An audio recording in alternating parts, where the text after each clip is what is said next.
Now, 7:34, excellent result for Bradford. Brilliant Sally. result for Bradford. And we've been talking about motivational music a little bit this morning, haven't we? What do you listen to when you run? Rocky, a bit like Bradford. It worked for them last night, didn't it? Bradford City's astonishing run in the League Cup continues. They're just one match away from Wembley after beating Aston Villa 3-1 in the first leg of their semi-final. The League Two side have already laid waste to Premier League clubs Arsenal and Wigan and went 2-0 up with goals from Nahki Wells and Rory McArdle.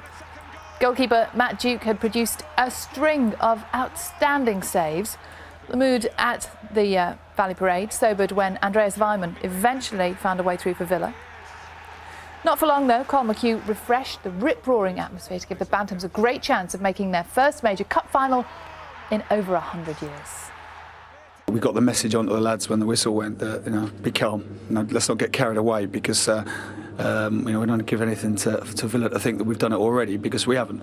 But all we will say is we've got ourselves a great chance, and we're going to go to Villa Park in 2 weeks' time and really enjoy the occasion. We've enjoyed every moment of this cup run, and we said before the game, the lads, that when you're young, and these are the kind of nights you dream about. Can I just say that Bill didn't actually get what Susanna was singing then? It was in fact Rocky. Go on. That's how you do it. Anyway, good luck from next time. Yeah, exactly. Wonder if it worked tonight. Tonight, this is the turn of Chelsea and Swansea in the other semi-final. Yesterday, the Chelsea press conference was a little overshadowed by the news that Pep Guardiola will return to football next season, with the Blues owner Roman Abramovich desperate to employ the former Barcelona coach. It's a surprise, or were you expecting this? I was surprised today when they said, Guardiola, yeah, everybody knew that Guardiola will come back after one sabbatic year, so it's not a new story, it's the same story that we had before. And really pleased because I have good relationship with Pep, so it's fine. Are you keeping the chair warm for him? I have very good relationship with him, and I think that it's good for football if he's coming back. The disgraced cyclist Lance Armstrong will appear on American television next week to talk about the doping scandal that ended his career. Oprah Winfrey will interview him on a programme to be broadcast next Thursday. Armstrong was stripped of his 7 Tour de France titles and given a lifetime ban. He decided not to contest a US anti-doping agency report that accused him of helping to orchestrate the most sophisticated doping programme in the history of the sport. Last week it was reported that Armstrong was planning to confess to having taken banned substances.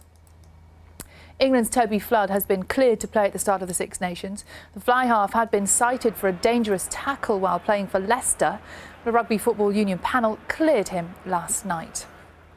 Now, it's being reported this morning that the UK Border Agency has told former England Rugby Union international Henry Fourie he can stay in Britain while the case against his possible deportation is examined. South African-born Fourie's visa is no longer valid. Sale Sharks cancelled his contract after he suffered a career-ending injury playing for England. He had been living in the UK for 8 years. Former international Brian Moore says Fourie should not be left in this situation. I understand what has happened and why it's happened. What I'm saying is, in his case, and potentially other cases, that shouldn't be the case. Had he continued with his employment, he would still have a visa, he could still stay here. He's got a child who was born here. The important thing is, he got injured playing for his country. He was asked to play. He's got the injury which now terminates his contract, which now sends him home, which seems totally invidious to me. Top seed Stephen the Bullet Bunting has been knocked out of the BDO World Darts Championships in Frimley Green. 6th seed Daryl the Dazzler Fitton won 3 sets in a row to win the second round match 4-2 and progress to the quarterfinals. That's all you sport. Thank you very much. Thank you for recognising my music. I recognised it straight away. Surely the 3 random most notes. recognisable 3 notes. In motivational sports music? Yeah. Yes. 22 minutes to 8.